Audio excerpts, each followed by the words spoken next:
श्री सच्चिदानंद सद्गुरु साईनाथ महाराज की जय। श्री सच्चिदानंद सद्गुरु भरद्वाज महाराज की जय। गुरुदेव दत्त। श्री गणेशाय नमः, श्री सरस्वती नमः, श्री गुरुभ्यो नमः. சத்குரு ஸ்ரீ சாய்நாதரின் அனுகிரகத்துடன் அனைவருக்கும் தந்தையான ஆச்சாரிய ஸ்ரீ எக்கிராலா பரத்வாஜா மாஸ்டர் அவர்களின் மேல்பார்வையில் நடந்து கொண்டிருக்கின்ற இந்த சத்சங்க மகா யஜ்ஞத்தில் நாம் ஸ்ரீகுரு சரித்திரத்தில் 24 குருக்குள் பத்தி தெரிஞ்சுக்கிட்டே வரோம். குரு சத்திரத்துக்கு மூலம் என்ன, ஆதி என்ன, குருவின் தன்மை யார் சொல்வதை நாம் நம்பணும் என்று நமக்கு கேள்வி இருக்கும். யார் சொன்னதை நம்பணும், எதை நம்பணும்? இந்த ஆன்மீகத்தில் கூட யார் சொன்னது நம்பணும். ஆன்மீகத்தை நம்பி கெட்டு போனவங்களும் இருக்காங்க, ஆன்மீகத்தில் நம்பி உயர்ந்த நிலைக்கு வந்தவர்களும் இருக்காங்க. அப்படின்னா எப்படி? நான் எதை நம்பணும்? நமக்கு நம் கண்ணுக்கு தெரிஞ்சதை நம்பணுமா, தெரியாததை நம்பணுமா? அப்படின்னா நமக்கு தெரிஞ்சது தெரியாதது ஒரு டைம் நாம் நம்பிதான் ஆகணும். ஏன்னா இந்த பூமி ஒரு சர்க்கிள், ஒரு வட்டம் அப்படின்றாங்க. நாம் பார்த்தோமா? இல்லை. ஆனாலும் அதை நாம் நம்பணும். அதே போல் சந்திரன் மேல் முதல் கால் வைத்தவன் நீல் ஆம்ஸ்ட்ராங் அப்படின்ற சொல்றாங்க. அதையும் நாம் யாரும் பார்க்கல, ஆனாலும் நாம் நம்பணும். சயின்ஸ் சொல்ற ஒவ்வொரு விஷயமும் நமக்கு சயின்ஸ் தெரியாம இருந்தாலும் கூட நாம் அதன் மேல் விசுவாசம் கொண்டிருக்கும். நம்பிக்கைக்கும் விசுவாசத்துக்கும் நிறைய வித்தியாசம் இருக்கு. நம்பிக்கை அப்படின்னா கடவுள் எனக்கு நல்லதுதான் செய்வார் என்பது நம்பிக்கை. விசுவாசம் என்றால் எதை நடந்தாலும் அது என்னுடைய நன்மைக்குதான் என்று நினைக்கிறான் இல்லையா, அதுதான் விசுவாசம். மகான்கள் கடவுளின் தன்மையை, கடவுளின் சக்தியை அனுபவித்து அவர்களுக்குள் நிரப்பிக்கொண்டு அதை வெளிப்பட செய்யறாங்க. அப்பேற்பட்ட மகான்களை சொன்ன வாக்கியத்தின் மேல் இந்த ஆன்மீகத்தில் நாம் விசுவாசம் கொண்டிருக்கணும். 24 குருக்கள் பத்தி ஒரு அவதூதர் நமக்கு தெரியப்படுத்திட்டே வராரு.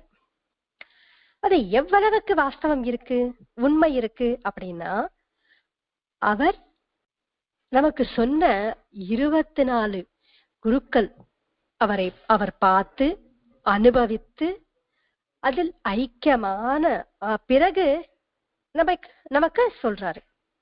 ஆகையால் நமக்கு கண்டிப்பா அதன் மேல் விசுவாசம் இருக்கணும்.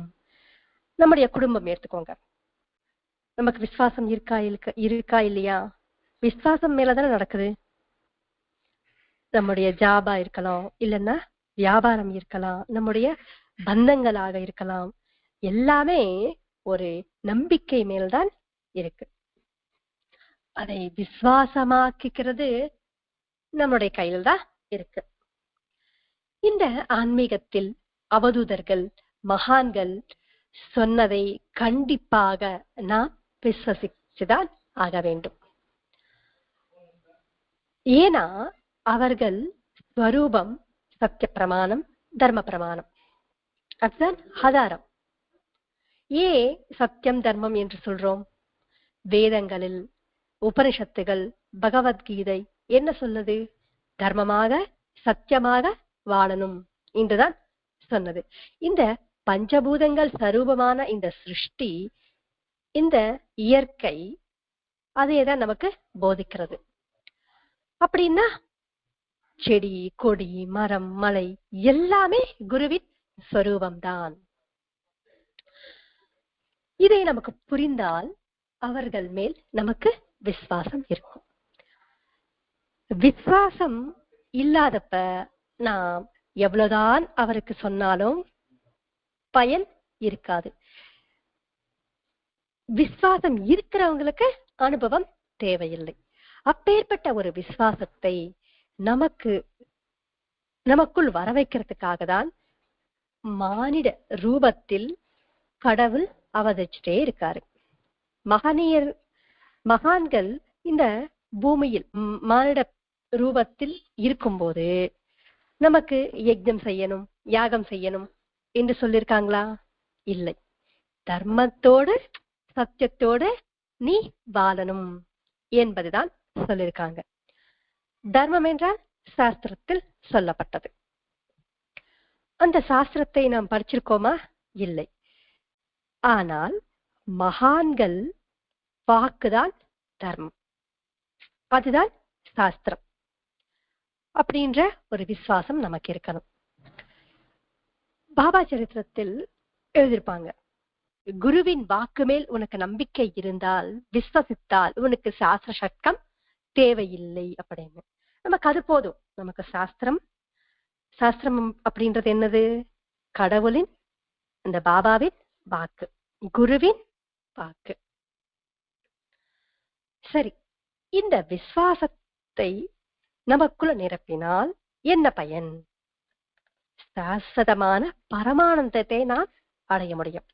சுகம், சந்தோஷம், ஆனந்தம் கிடையாது, சாஸ்வதமான பரமானந்தம்.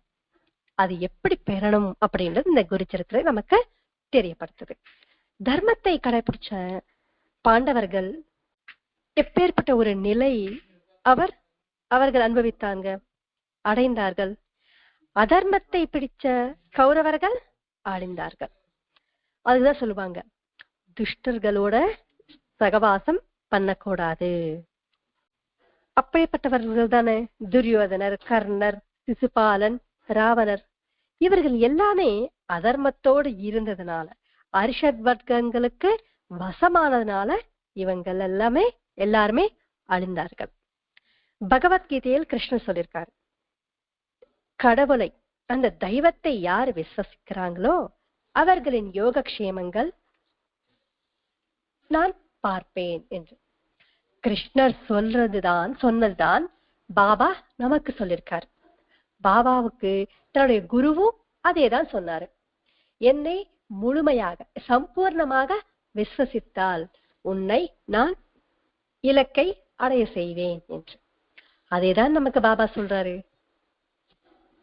இந்த ஆன்மீகத்தில் முதல்ல இருக்க வேண்டியது என்னன்னா நம்பிக்கை, விசுவாசம். நமக்கு பேஸ்மெண்ட் ஸ்ட்ராங்கா இருந்தா எவ்வளோ ஃப்ளோர் நாம கட்டிட்டே இருக்கலாம். அதே போல் ஆன்மீகத்தில் நமக்கு விசுவாசம் எவ்வளோ ஸ்ட்ராங்கா இருக்குமோ அவ்வளவுக்கு நாம் இந்த ஆன்மீகத்தில் மிக உயரமான இடத்தை அடைய முடியும். அதற்கு நமக்கு பயன்படுத்துவதுதான் அவதூதரின் ஞான போதை. நாம் சென்ற வாரம் என்ன யார் பத்தி தெரிஞ்சுக்கிட்டோம்?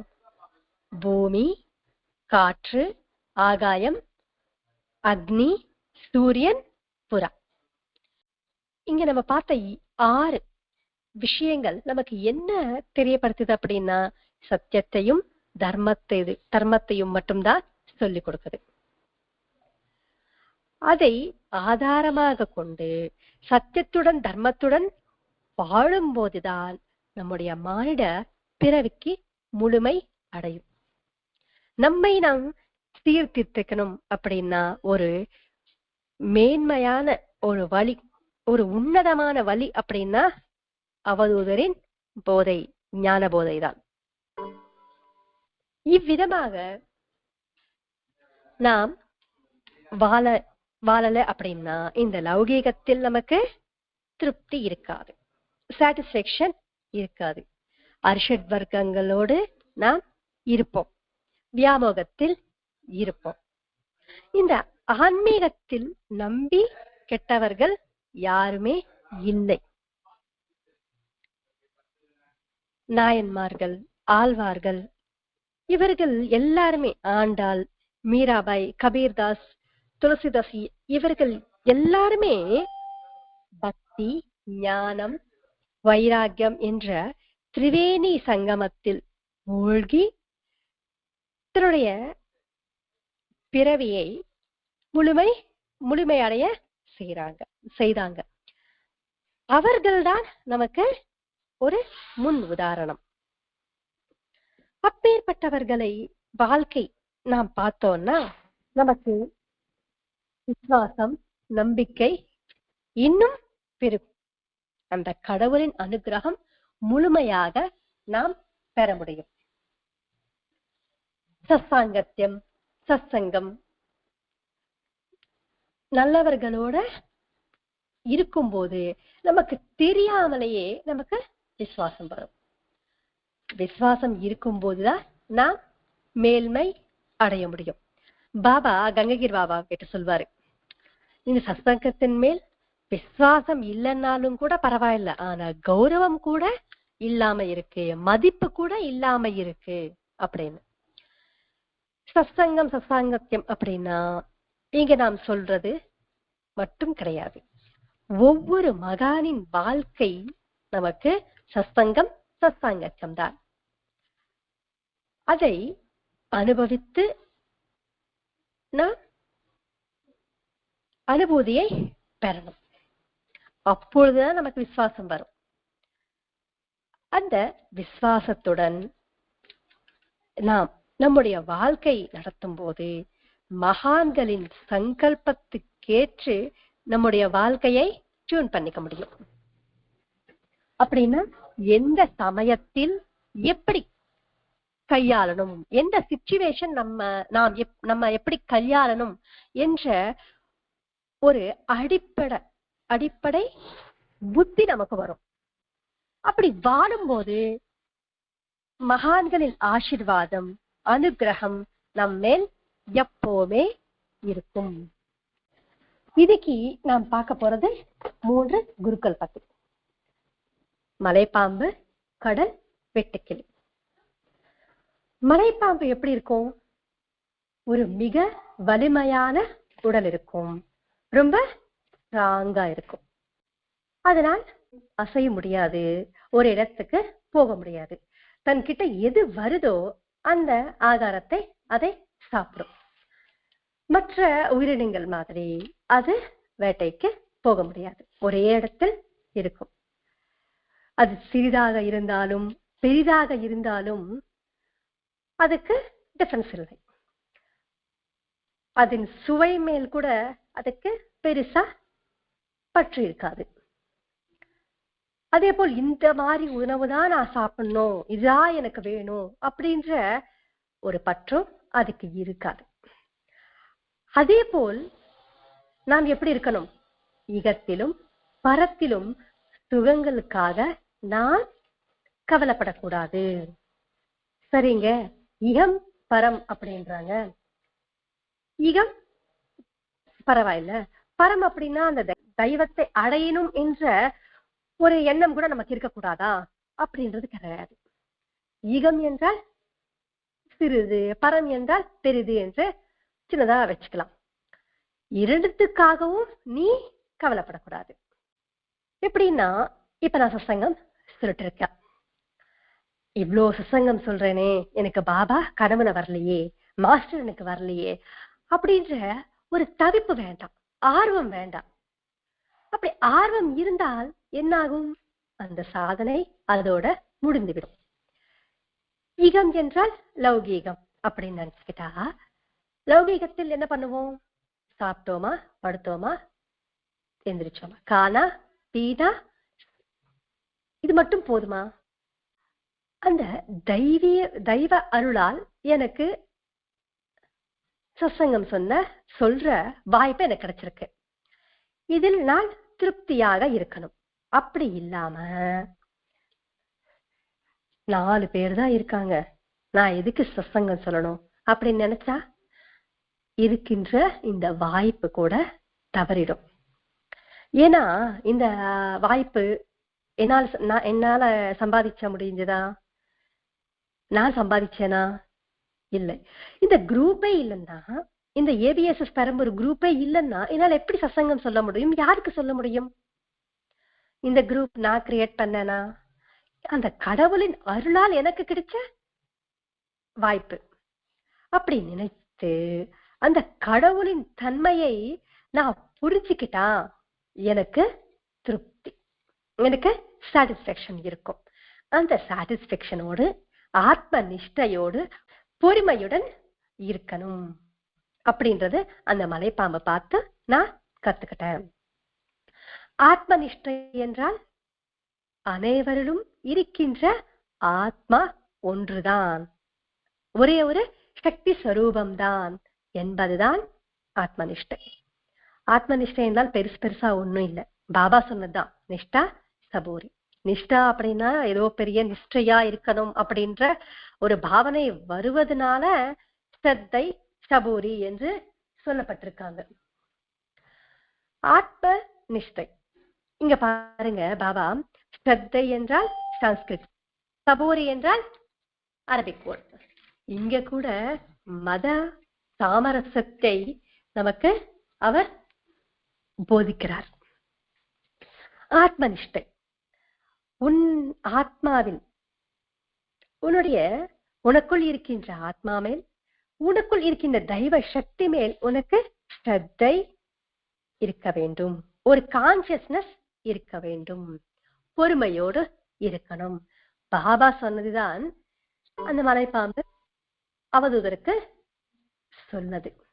அதுதான் நான் கிரகித்தேன் அப்படின்னு சொன்னாரு. எதுவுமே கிடைக்கல அப்படின்னா கடவுளை நம்பி அமைதியா இரு. யாரும் இல்லாதவருக்கு கடவுள்தான் துணை, கடவுள்தான் கதி அப்படின்ற ஒரு விஷயத்தை நான் அந்த மலைப்பாம்பை பத்தி பார்த்து தெரிஞ்சுக்கிட்டேன். ஜாகிரத் சொப்ன வியவஸ்தை இல்லாம சுஷுப்தையில் இருக்கணும் அப்படின்னா லௌகீகத்தில் இல்லாம கனவில் இல்லாம சுஷுப்தையில் இருக்கணும். சரி, இந்த தேகம் அப்படின்ற ஒரு ஸ்புரணை, ஒரு கான்சியஸ்னஸ் இருக்கக்கூடாது. இது புரியாத மாதிரி இருக்கு. இப்ப நம்ம டீப்பா ஸ்லீப் பண்ணோம், டீப்பா தூங்கணும்னா கரண்ட் போனாலும் நமக்கு தெரியாது. அந்த நிலையில் நமக்கு கனவு வருமா? வந்தாலும் நமக்கு தெரியாது, கனவு வராது. அதுதான் சுசுப்த விவஸ்தை, அதுதான் சுசுப்த நிலை, அதுதான் ஞான நிஷ்டை என்றது.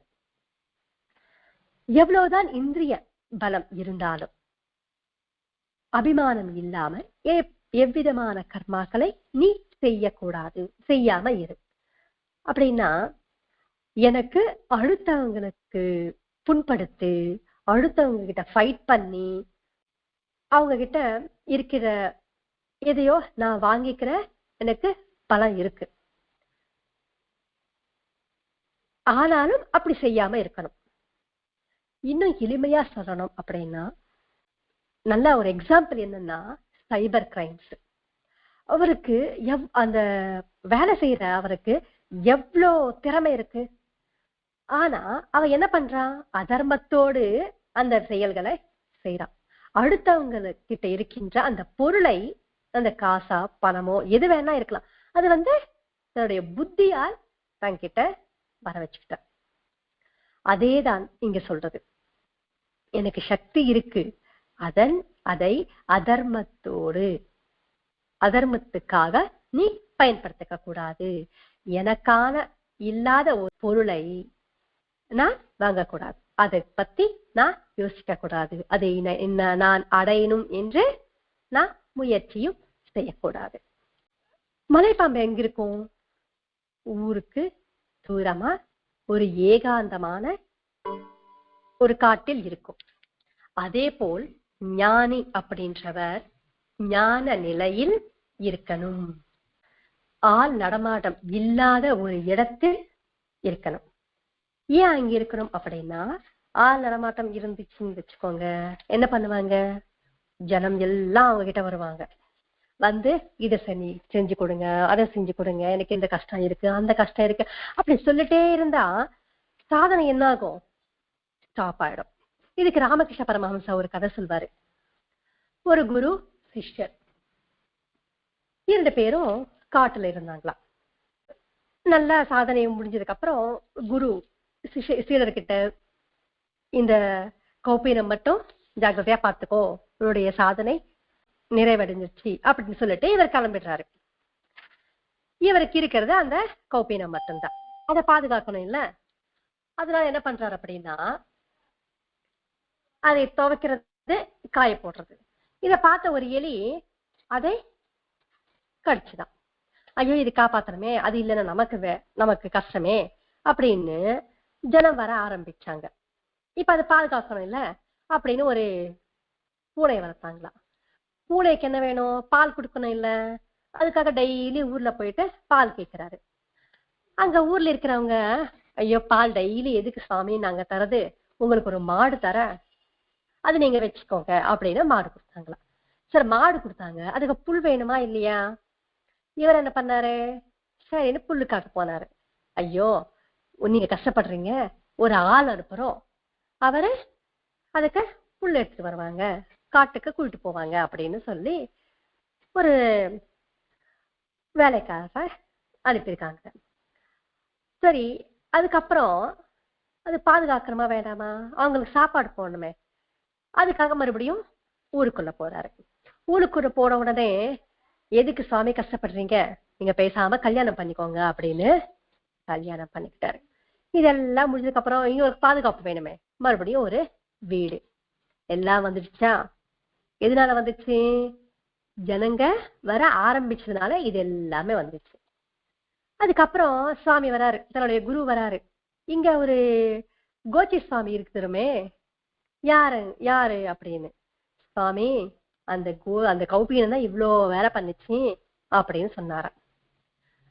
அதுவே ஜனம் இல்லாம இடத்துல இருந்தா இந்த மாதிரி ஒரு எந்த விதமான ஒரு கஷ்டமும் அவருக்கு இருக்காது இல்ல. அதுதான் சொல்வது. சரிங்க, அவங்க சாது, அதனால அவங்களால இருக்க முடியும். நம்ம எல்லாருமே குடும்பத்துல இருக்கோம், நம்ம எப்படி ஏகாந்தமா இருக்க முடியும் அப்படின்ற கேள்வி நமக்கு வரணும். நமக்கு குடும்பம் இருக்கு, கணவர் இருக்காரு, மனைவி, மக்கள், பந்தங்கள், ரிலேஷன்ஸ் எல்லாமே இருக்காங்க, ஃப்ரெண்ட்ஸ் இருக்காங்க. எல்லாருமே விட்டுட்டு எப்படி நம்ம ஏகாந்தமா இருக்கணும் அப்படின்னா நம்மாலையும் முடியும். எனக்கு கிடைச்ச கணவர், எனக்கு கிடைச்ச பசங்கள், எனக்கு கிடைச்ச ரிலேஷன்ஸ், ஃப்ரெண்ட்ஸ் எல்லாமே அந்த கடவுளின் பிரசாதம் அப்படின்னு நினைச்சா அதுதான் ஏகாந்தம். எனக்கு ஒரு வீடு கட்ட, அது கடவுளின் பிரசாதம். ஒரு வெஹிக்கிள் வாங்குற, அதுவும் கடவுளின் பிரசாதம். எனக்கு ஒரு ஃப்ரெண்டு கிடைச்சாரு, அவரும் கடவுளின் பிரசாதம். அப்படி நினைக்கும் போது எந்த விதமான அட்டாச்மெண்டோடு நாம் சிக்க மாட்டோம். ஏக அந்தம், ஏகா பிளஸ் அந்தம் அப்படின்னா அந்த ஒன்றும் அந்தமாயிடுச்சு. இந்த சிருஷ்டி அனைத்தும் ஒரே ஒரு தன்மை, அதுதான் ஏகாந்தம். அப்படி நினைக்கும் போது நாம் ஆனந்தமாக இருக்க முடியும், ஆனந்தமாக வாழ முடியும். இப்படி யோசித்தால் நமக்குள் ஆர்த்தி ஞானம் பெருகும். ஒரு கம்பளி பூச்சி எப்படி இருக்கும்? பார்க்கறதுக்கு அருவருப்பா இருக்கும். அதே போல் நம்முடைய மனம் அழுக்கு நிறைய இருக்கு. அந்த மனதை சத்சங்கம் என்ற கூட்டில் சாந்தமாக வச்சோன்னா ஒரு பட்டாம்பூச்சி போல் நம்முடைய மனம் மாறும். சத்சங்கம் என்ற கூட்டில் எந்த விதமான யோசனைகளும் இல்லாம அந்த கடவுளை தியானித்து மெதுவாக நமக்குள் இருக்கின்ற அழுக்கை நீக்கி கொண்டே வந்தால் நாம் ஒரு பட்டாம்பூச்சி போல் ஒரு முன் உதாரணமாக வாழ முடியும். எல்லாருக்கும் முன் உதாரணமாக நாம் இருப்போம். இரண்டாவது கடல். கிருஷ்ணர் சொன்ன ஸ்தித பிரஜ்ஞத்வம் அப்படின்னா, ஸ்தித பிரஜ்ஞத்வம் அப்படின்னா என்ன? நிலைத்த அறிவுடைமை. அந்த கடவுளை பார்த்து இவர் தெரிஞ்சுக்கிட்டாராம். ஸ்தித பிரஜ்ஞத்வம் அப்படின்னா ஒண்ணுமே இல்லை, ஏற்றம் இறக்கம் இல்லாத ஒரு நிலை, எல்லாமே சமபாவனையோடு எடுத்துக்கிறதவதான் ஸ்தித பிரஜை. கடல் கிட்ட ஒரு சாய்ந்த நேரம் போனோம்னா எப்படி இருக்கும்? நம்முடைய மனம் ஆனந்தமா இருக்கும், நமக்கு எதுவுமே தோணாது, அங்க போனாலே ஆனந்தமா இருக்கும். ஆனால் கடல் பாருங்க எப்படி இருக்கும், வெளியில் கலக்கலமாக இருக்கும், ஆனால் உள்ளுக்குள்ள போக போக அமைதியா இருக்கும். மழை காலத்தில் ஆறுகள் இருந்து கடலுக்கு தண்ணி வரும். தண்ணி வந்தால் அந்த கடல் ஏற்றமாக காண முடியுமா? காண முடியாது. அதே போல் வெயில் காலம் வந்தா ஒரு சொட்டு கூட வராது, ஒரு தண்ணியே வரல அப்படின்னு அது கவலைப்படுமா? கவலையும் படாது. அதே போல் நீ இருக்கணும். அந்த கடலில் வருகின்ற அலைகள் எவ்வளவு ஃபோர்ஸா வரும், ஆனாலும் ஒரு பவுண்டரி இருக்கும், ஒரு ஒரு லைன் தாண்டி அது வராது. அந்த லைன் தான் தர்மம், லக்ஷ்மண ரேகை அப்படின்னு சொல்வோமா, அதுதான் தர்மம். அந்த தர்மத்தை தாண்டினால் நமக்கு கஷ்டம். சுனாமி வந்ததா? அந்த லைன் தாண்டதுனால தானே சுனாமி. அதே போல் அந்த லைன் தாண்டாம, அந்த தர்மம் என்ற அந்த லைன் தாண்டாம கடல் எப்படி இருக்கோ அதே போல் நாம் தர்மம் என்கின்ற கட்டத்தில் ஏற்றமும் இல்லாம இரக்கமும் இல்லாம வாழணும். அப்படின்னா சந்தோஷம் வந்தா எகிரி குதிக்க கூடாது, கஷ்டம் வந்தா சோர்ந்து போக கூடாது. நாம் எந்த வேலை செய்தாலும் அந்த தர்ம சக்கரத்தில், அந்த வட்டத்தில் தான் இருக்க வேண்டும். அதை தாண்டினால் அதர்மம். கடல்ல எவ்வளவு கிடைக்கும், ஆனால் தன்னுடைய ரகசியத்தை யாருக்கும் தெரியப்படுத்தாது. எத்தனையோ பேர் அதை கண்டுபிடிக்கணும் அப்படின்ற முயற்சி செய்யறாங்க, ஆனாலும் கண்டுபிடிக்க முடியல. கடல் எப்படி இருக்கும்? பிரசன்னமா, அப்படின்னா எதற்கும் கவலைப்படாம சலனம் இல்லாம நிச்சலமா இருக்கும். அதே போல் நீ விசால தன்மையோடு இருக்கணும். பிரசன்ன வதனம் அப்படின்னா சிறு புன்னகையோடு இருக்கணும். எதுக்கும் அஞ்சாம நிச்சல தன்மையோடு இருக்கணும். ஒரு பக்தனுக்கு இருக்கக்கூடிய 3 குணங்கள் இதுதானே, நிர்பயத்தம், நிச்சலத்தம், நிர்மலத்தம். இந்த 3ம் எனக்கு அந்த கடல்ல தெரிஞ்சது. கடல் எப்பவுமே நிர்மலமா, நிச்சலமா, நிர்பயமா இருக்கும். அதனால்தான் அதுக்கு பயமே இருக்காது. எதற்கு பயப்படணும்? கஷ்டம் வந்தால், நாம் சோர்ந்து போனா நமக்கு பயம் வரும். கடவுள் இருக்கார் அப்படின்னு நினைக்கும் போது அந்த கஷ்டமும் கூட நமக்கு கஷ்டமாக தெரியாது. அந்த கடலுக்குள் முத்துகள் இருக்கும், நிறைய விலை மதிப்பு மிக்க நிறைய பொருட்கள் இருக்கும். எல்லாமே இருக்கு என்று அது சொல்லிட்டே இருக்குமா? இல்லைன்னா எல்லாமே வெளியே போட்டுடுமா? போடாது, உள்ளுக்குள்ளேயே வச்சிருக்கும். அதே போல் ஏதாவது நம் பீச் ஓரத்துல நின்று ஏதாவது குப்பை போட்டா உடனே திரும்பி நம்ம கிட்ட வந்துடும். அதே போல் நமக்குள் இருக்கின்ற நற்குணங்களை நாம் விடக்கூடாது. துர்குணங்களை, கெட்ட குணங்களை நாம் உள்வாங்கிக்காம நம்முடைய வாழ்க்கை இருக்கணும் என்று அந்த கடலை பார்த்து அவர் தெரிஞ்சுக்கிட்டார.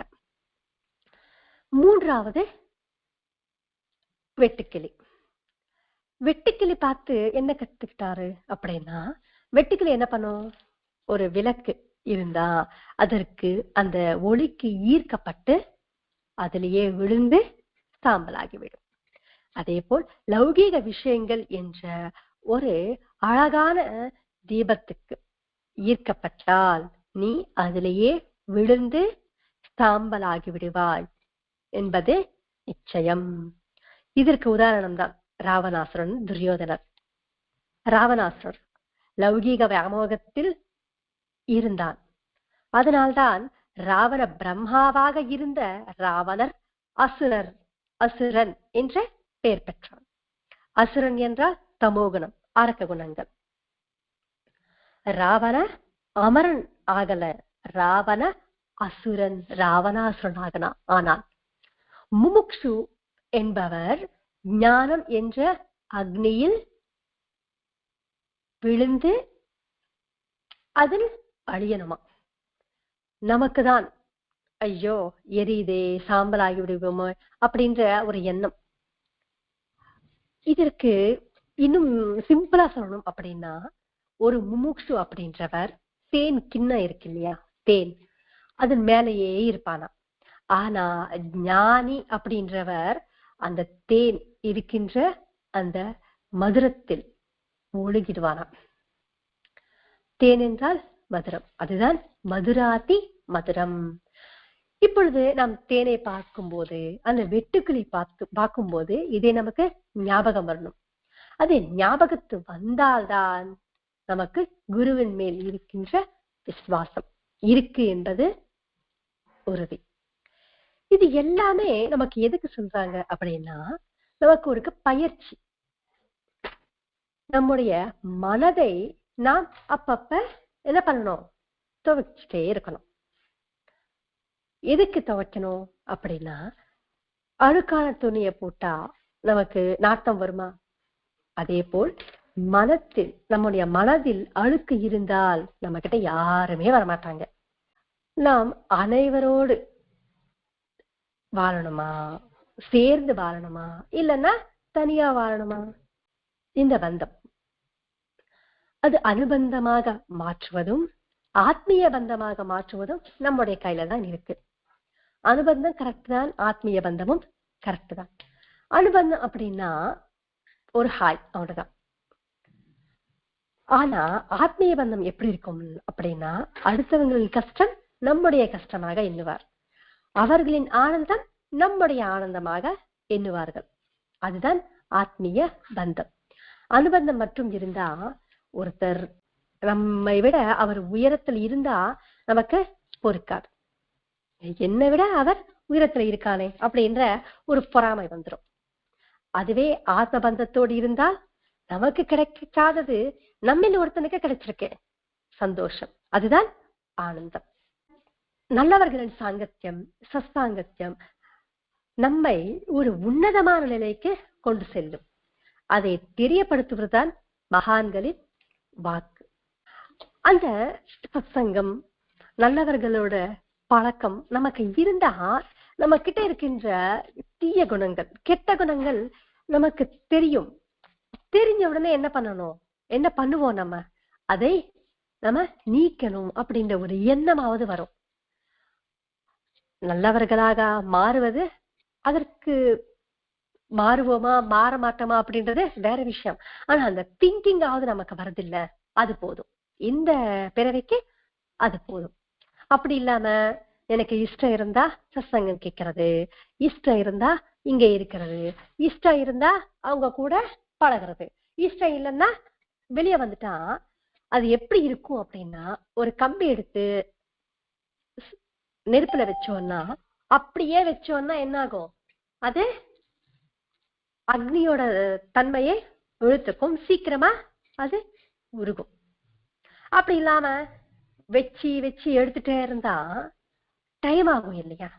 அதே போலதான் நம்முடைய வாழ்க்கை. எப்படி இருக்கணும், அதுக்குள்ள வச்சுட்டோம்னா கஷ்டமாக இருந்தாலும் நஷ்டமாக இருந்தாலும் அதுல இருந்து வெளியே வரக்கூடாது. இந்த சத்சங்கத்தில் ஒரு வாட்டி கால் எடுத்து வச்சிட்டோம்னா எவ்வளவு கஷ்டம் வந்தாலும் வெளியே எடுத்து வைக்க கூடாது. இங்க இருக்கின்ற ஒவ்வொருவரும் யார் சொன்னதாவது அந்த மாஸ்டர் சொன்ன வார்த்தையாக தான் எண்ணி நாம் எடுத்துக்கணும். அப்படி இல்லாம அவங்க மேலோட்டமா நம்ம பார்த்தோம்னா அவர்களின் உருவம் தான் நமக்கு தெரியும். ஒருத்தர் கிட்ட இருந்து நம்ம பாசிட்டிவ் எடுத்துக்கிட்டோம் அப்படின்னா நமக்கு தான் பிளஸ் பாயிண்ட். நெகட்டிவே அவங்க என்னதான் சொன்னாலும் நமக்கு நெகட்டிவாகவே யோசிச்சுட்டே இருந்தா அவங்களுக்கு ஒண்ணும் இல்லை, நமக்குதான் நஷ்டம். இதெல்லாமே எதுக்காக சொல்றாங்க? நமக்குள்ள இருக்கின்ற அஜ்ஞானம் என்கின்ற இருளை அகற்றுவதற்காக தான். யார் அகற்றுவாங்க அப்படின்னா அக்னி போன்ற ஒரு குருதான். அப்பேற்பட்ட ஒரு குருதான் அந்த மலைப்பாம்பு, அதுக்கப்புறம் கடல் வெட்டுக்கிளி. எல்லாமே நம்ம பார்க்கின்ற ஒரு பார்வையில தான் இருக்கும். அது கெட்டதாக இருந்தாலும் நல்லதாக இருந்தாலும். இன்னும் சொல்ல போனா நல்லது கெட்டது எதுவுமே இல்லை இந்த லோகத்தில், எதுவுமே இல்லை. சிருஷ்டி நம்ம திருஷ்டிப்படிதான் நமக்கு தெரியும். பாபா சரித்திரத்துல ஒரு வாக்கியம் இருக்கு, நம்ம கிட்ட இருக்கின்ற பலகீனங்கள் தான் அடுத்தவங்க கிட்ட நமக்கு தெரியுதா? அப்படின்னா யாருக்கிட்ட இது இருக்கு, டிஃபெக்ட் இருக்கு? நம்ம கிட்டதான் இருக்கு. நம்ம கிட்ட இருக்கிறதுல அவங்க கிட்ட நமக்கு தெரியுது. அதுதான் நீங்க சொல்றது. இப்ப நம்ம தெரிஞ்சுக்கிறது என்ன? இந்த 3 விஷயங்கள், 3 குருக்கள் இருந்து நம்ம என்ன கத்துக்கிட்டோம் அப்படின்னா, நம்முடைய திருஷ்டி கோணத்தை நாம் மாத்திக்கணும். இதற்கு முன்பு எப்படி வேணா நம்ம இருக்கலாம், ஆனால் இப்போ நாம மாத்திக்கணும். இப்ப மலைப்பாம்பு அப்படின்னு பேரு கேட்ட உடனே நமக்கு என்ன ஞாபகத்துக்கு வரணும்?